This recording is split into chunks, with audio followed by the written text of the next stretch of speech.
Saúdo a presidente do Supremo Conselho, Selma Simões, os demais componentes da mesa, os queridos irmãos, queridas irmãs. Hoje eu trago um trabalho sobre um livro, 14 lições de filosofia e yoga e ocultismo oriental. Antes, eu vou, como de costume em algumas igrejas protestantes, os fiéis dão testemunho, né? Eu vou trazer meu testemunho com o círculo esotérico, como começou. Costumava tomar um café no bar da estação ferroviária e acabei fazendo amizade com o gerente do bar. Ele me falou, qual sua religião? Eu falei, eu sou católico, né? Eu vou emprestar um livro de yoga para você. Eu pensava que era aqueles livros de ginástica, tal. No meu entender, era corpo físico. Aí ele me trouxe esse livro, 14 lições de filosofia e yoga. Aí eu comecei a ler, aí eu fiquei impressionado. Naquela época também era mais restritas as informações. Aí falava sobre corpo astral, áurea, karma. Eu fiquei impressionado. Nossa, eu não sabia que existia, né, essas coisas. Aí gostei muito, devolvi o livro para ele. Ele falou, eu sou membro do Círculo Esotérico da Comunhão do Pensamento. Se você quiser, eu vou levar você para assistir uma reunião. Aí fui com ele, eram 3 reuniões, era na Avenida do Estado, assisti a primeira, a segunda, né? Aí gostei, vim com ele aqui na secretaria, depois de uns 2 meses me filiei ao Círculo Esotérico, isso há 40 anos atrás. E o Círculo me trouxe uma expansão de consciência. E essa coleção, esse livro estava sempre nas prateleiras do Círculo, foi várias edições. Então, vários anos eu vinha na livraria, deparava com esse livro e os que estão aí embaixo, né? Foi muito importante, acabou modificando minha vida, né? O Círculo Esotérico, que mais tarde me levou também a ser membro da Sociedade Teosófica. As imagens são apenas ilustrativas, né? Pregaremos referente ao sistema, preferencialmente ao Ocidente, o sistema de introdução do Oriente. Então, Yogi Ramacharaka, ele vai passar as informações como se fazia no Oriente. O mestre não se detém a provar cada afirmação da teoria, ou propõe ou apresenta a demonstração de verdades. Não argumenta nem promove a discussão, porque eles estão aptos para receber a verdade. Reconhecerão intuitivamente como verdade. A Índia, ela era um berço do ocultismo. Quando a Atlântida fundou todos aqueles conhecimentos secretos, os Atlântides tiveram que migrar por causa do dilúvio, da enchente. E foram para a Índia, eles fugiram até o Egito, ficou cheio de água. Depois voltaram para o Egito, mas o berço de todo o conhecimento que veio da Atlântica ficou na Índia. Apesar que eles chegaram a profanar, né, os mistérios, em termos de divertimento, mas foi a base. Então ele começa com os corpos. A filosofia yoga ensina que o homem é composto de 7 princípios. Tem alguns nomes eu passei no sânscrito, que fica melhor entendimento, né, o certo corpo.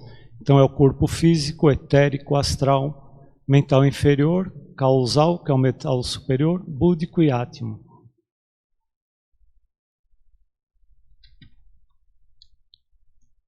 Vamos começar então com o corpo físico, que é conhecido dentre todos nós. Dentre os 7 princípios, o homem é naturalmente o físico mais visível e mais inferior na escala de manifestação do homem.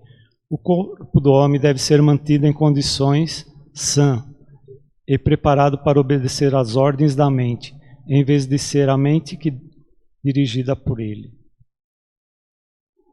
A filosofia yoga ensina: o corpo físico é constituído de células, contendo cada célula em si uma vida em miniatura, controla sua ação, fragmentos estão subordinados naturalmente ao controle central do homem.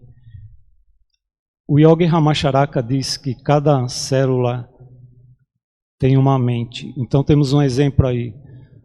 Um corte, a célula vai reconstituir com a mente dela, obedecendo o comando da mente central. Vai reconstituir a ferida. E quando chega a morte, elas se separam, né? Dando ao lugar que chamamos de decomposição. O corpo humano, adulto é composto de cerca de 37 trilhões de células. Agora uma pergunta, o que tem mais? Tem mais estrelas ou mais células no corpo, né? Então aqui, eu procurei aqui na Via Láctea, a nossa galáxia, estima-se que existam 100 a 400 bilhões de estrelas. Então, como podem ver, nós temos mais células do que estrelas na Via Láctea. E todas essas células com mente, então a gente tem trilhões de mentes atuando no nosso corpo, de mini-mentes atuando no nosso corpo. Essa estimativa vem de uma pesquisa, né, publicada, que estão os dados aqui. O corpo etérico. Esse é um corpo de matéria física. Ele é como o éter sutil. Este segundo princípio do homem não é bem conhecido como seu irmão, o corpo físico, embora esteja em íntima relação com ele e seja na aparência sua cópia exata. Tem sido chamado corpo fluido, duplo fantasma, é composto de matéria sutil do nosso corpo físico, mas que não, ou bastante, deixa de ser matéria. Então, como a água, né, quando evapora, seria o vapor, o corpo etérico. Esse corpo etérico, ele costuma se decompor próximo ao corpo físico nos cemitérios. Ele também pode ser usado para quem tem conhecimentos de magia negra, utilizado como veículo. Eliphas Levi chama o duplo etérico de corpo aéreo. Então, quando vocês lerem Dogma e Rituais da Alta Magia, quando ele diz o corpo aéreo, ele está se referindo ao duplo etérico. Blavatsky, na Doutrina Secreta, ela diz, quando Jesus reapareceu para os seus discípulos após a morte, ele se utilizou do duplo etérico, que é um corpo físico, que é mais sutil, por isso que Tomé também não acreditou, pediu para ver o ferimento na mão dele. E vamos seguir então. Há também em sessões espírita, o duplo etérico às vezes costuma enganar os médios, que ele tem uma certa, ele é tipo um gravador, e ele começa a falar coisas sem nexo. Se o médium não for experiente, pode se confundir. O corpo astral. Como Eliphas Levi chama do pretérito de corpo aéreo, Eliphas Levi chama o corpo astral de corpo sideral. E ele diz, o corpo sideral, e ele diz, as pessoas que aparecem no mesmo lugar ao mesmo tempo, ele fala, e o corpo duplo, o corpo astral se projeta e aparece em outro lugar. E ele conta a história de um caso em Londres, dessa aparição, e sendo que a pessoa estava em outro lugar. É invisível na visão vulgar, mas é percebido facilmente por aqueles que têm um poder clarividente de certo grau. O corpo astral eleva-se do físico durante o sono ao qual está ligado. É ligado por um fio. Quando ocorre a morte física, este fio é interrompido. Esse fio é conhecido como fio de prata. Agora temos outro fio, do corpo astral ao corpo mental, é chamado o fio de ouro. E não temos só a morte física. Vamos ter a morte física, a vida no astral por um período. O corpo astral também vai ter sua morte. Vai passar para o corpo mental. São os 3 corpos de atuação do ego. Prana Prana é energia universal, porém na nossa lição limitaremos a força vital. Essa força encontra-se em todas as formas de vida, desde a mais elementar forma vegetal até a vida animal. Prana tudo penetra. Prana está no ar, você respira, você está respirando o prana. Você bebe água, ele está no prana, no alimento. Você bebendo uma água que está na natureza, ela vai ter muito mais prana do que essa água encanada, que ela está absorvendo da natureza o prana.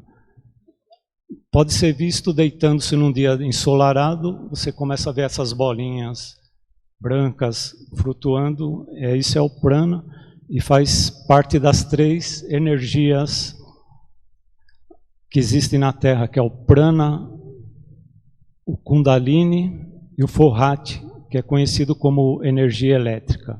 Todas provêm do Sol, que a Terra absorve e manifesta. E a kundalini é a energia mais poderosa, porque kundalini, a energia sexual, é que consegue criar outra vida, mas vindo da mesma fonte. Ele diz que essa transferência de prana sobre a direção da vontade é o princípio que funda a transmissão do pensamento e a telepatia, etc. Cada um de nós pode rodear-se dessa áurea de prana, intensificada com um forte e positivo pensamento, e fará resistir ondas diversas do pensamento, dos outros sendo possível viver sereno. Então, como entendemos, o prana é um condutor do pensamento, da transmissão de pensamento e da telepatia. Falamos dos corpos, que é o 1, 2 e 3 princípios. Agora entraremos nos outros princípios, da mente instintiva, intelecto, mente espiritual e espírito.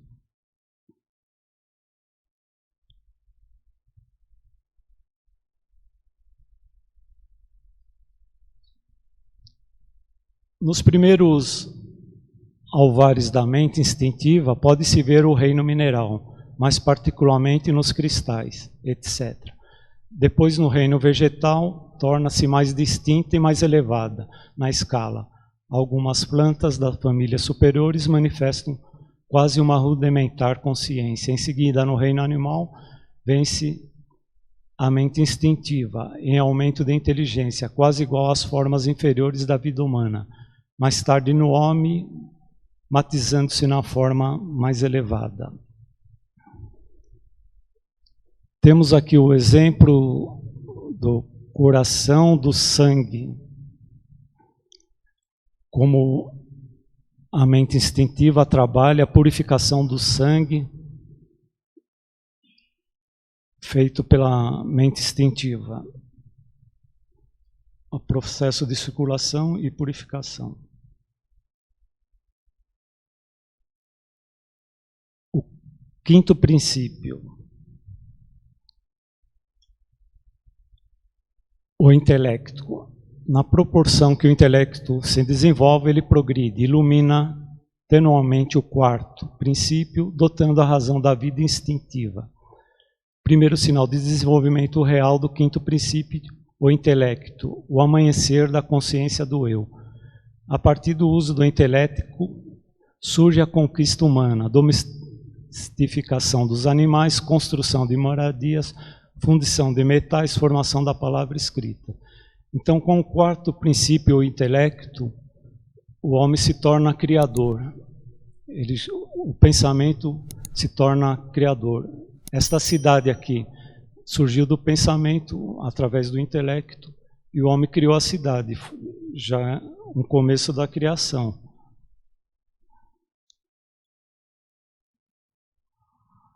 O 6º princípio, o espiritual.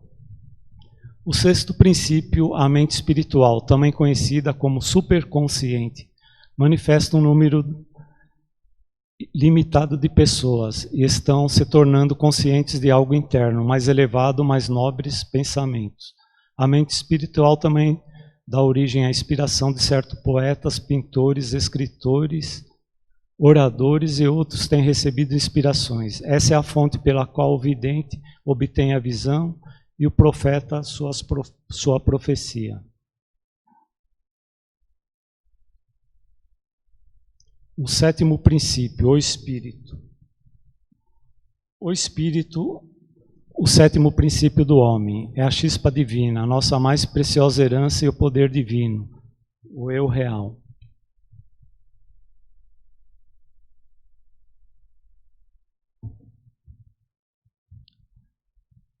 Para compreender, deveríamos compreender a Deus, porque é o Espírito a gota do oceano do Espírito, um grão de areia nas ribeiras do infinito e é o mais próximo do Deus.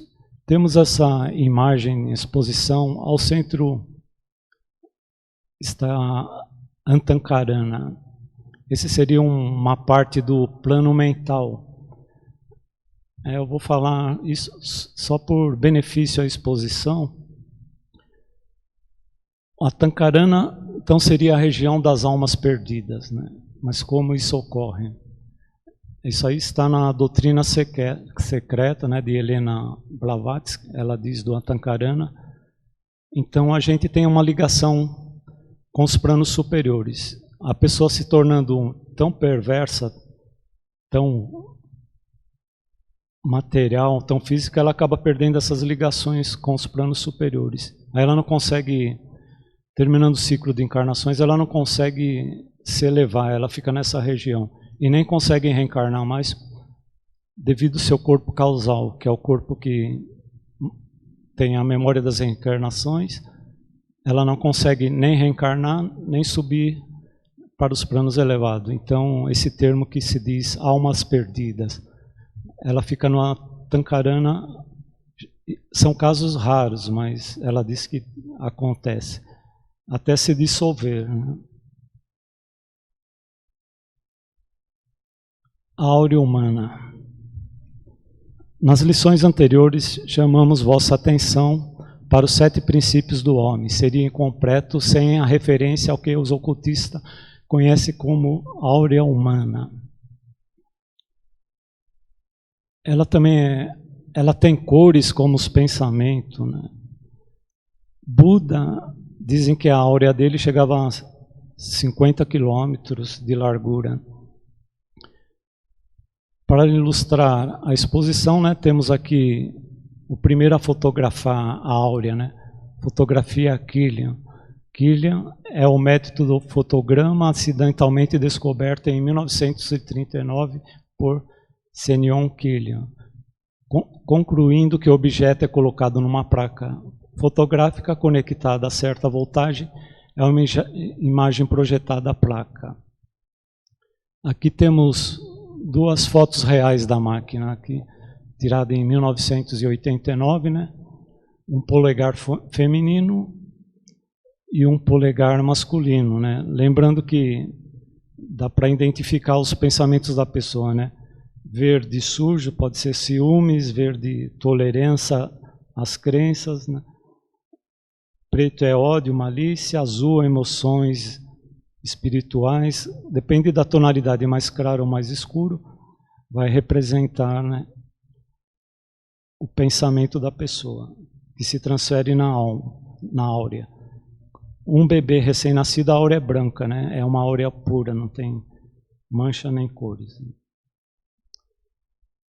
A áurea humana, então, emana de 3 princípios. Essa eu nem lembrava, nem estava sabendo, que é do físico, astral e prana.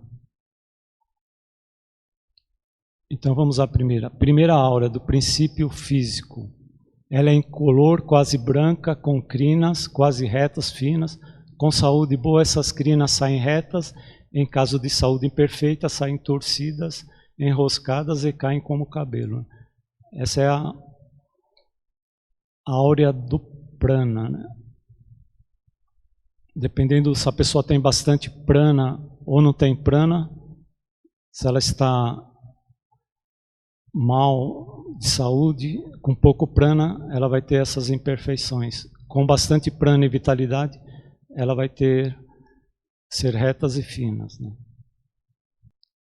A segunda áurea do princípio astral. É como o segundo princípio, é a cor de aparência vaporosa como vapor antes de dissolver-se. de nossa vista, difícil de distingui-la quando está interpenetrada com outras formas de áurea, mas quando o corpo astral é visto e separado do corpo físico, pode ser percebida nas vibrações dos princípios que irradiam várias cores. Como comentamos já, né, nas cores da áurea. E temos agora a terceira áurea, o princípio prana.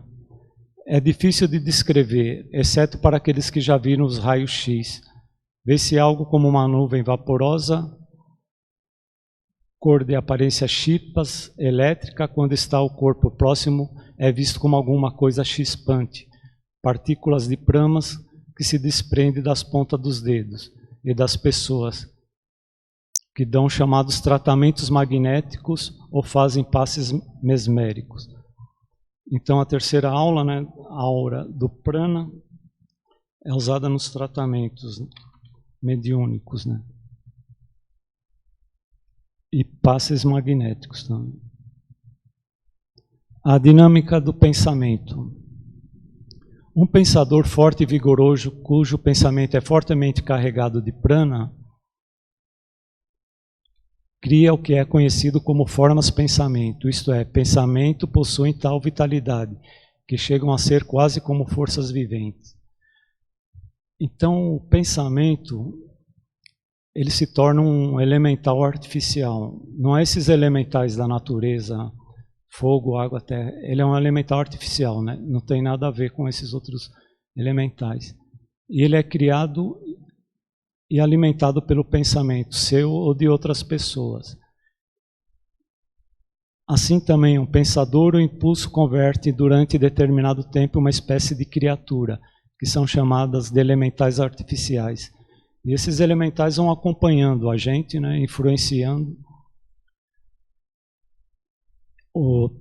para o bem ou para o mal. Eliphas Levi diz que não devemos destruir um elemental artificial, né, criado por pensamento, que tem processos para... É melhor deixar ele dissolver, né? Temos aqui a imagem, é parecida com... Você pesquisar no livro Formas Pensamento de Lideberg, o pensamento religioso indefinido é parecido com essa nuvem. A imagem é também só decorativa, mas uma nuvem azul seria o sentimento religioso indefinido que forma. E também temos vagandos ainda que formas pensamento ainda da Atlântida, formas horríveis, né, que ainda que vagam aqui pelo mundo mental. O além. Quando o ego abandona o corpo físico no momento da morte, deixa para trás em si os princípios inferiores, segue adiante levando consigo o corpo astral, os princípios mais elevados do corpo semelhante ao corpo físico, com diferença que está composto de matéria mais delicada, invisível à visão física. Esses estados não serão considerados por nós agora, que seria para um curso mais adiantado e também devido ao tempo.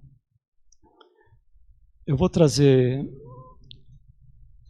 aqui que é um dogma, a suástica, que é um símbolo do ocultismo oriental.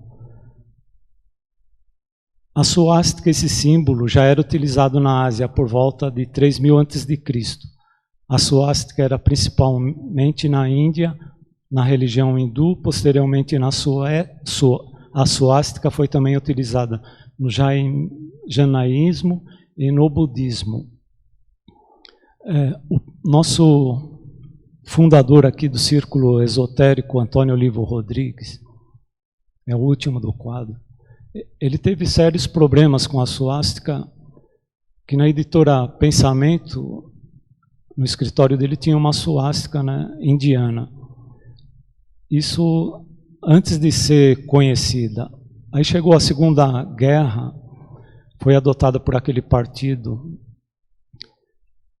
e que estava em guerra no Brasil, com o Brasil. E a polícia foi lá para prender ele, né, devido à suástica. Ele teve que explicar que era um símbolo antigo indiano. E eu vou trazer mais um pouco da origem deste símbolo. Esse símbolo, ele começou num ritual indiano, né? Há 3.000 anos antes de Cristo. Esse símbolo, essa foto da cruz com fogo, foi a melhor que eu consegui achar, mas ela era uma cruz, colocava fogo nas pontas, aí começava a girar. Ela girando sentido horário, formava a haste para a esquerda, sentido horário, significava magia branca. Ela girando anti-horário, as hastes iam lado contra sentido horário, e era o significado de magia negra. Então, o nazismo usou rodando anti-horário, magia negra. Agora, há uma confusão desses lados das hastes, né? Ela é invertida, a magia negra. Sentido horário, magia branca. Então, o livro está aqui. Hoje não está mais editado, mas podemos achar usados, né? Então, temos outro livro para quem se interessou, né, nesses assuntos, o curso adiantado de Filosofia Yoga, que ele vai muito mais além, chega a ser um discipulado. Ele cita obras espirituais da teosofia aos pés do mestre e outras obras, que a teosofia também ela traz o lado oriental, né, do ocultismo. Raja Yoga, esse é o desenvolvimento mental. Então, Raja Yoga seria a meditação. É o caminho. A meditação, você contar azulejo já é um exercício Raja Yoga de desenvolvimento mental. Janini Yoga, Yoga da sabedoria. O Hatha Yoga, que é físico, seria respiração, prana, movimentos, posturas. Eu vou terminar com uma frase que Yogi Ramacharaka costumava colocar nos seus fins de capítulos. A paz seja convosco. Muito obrigado.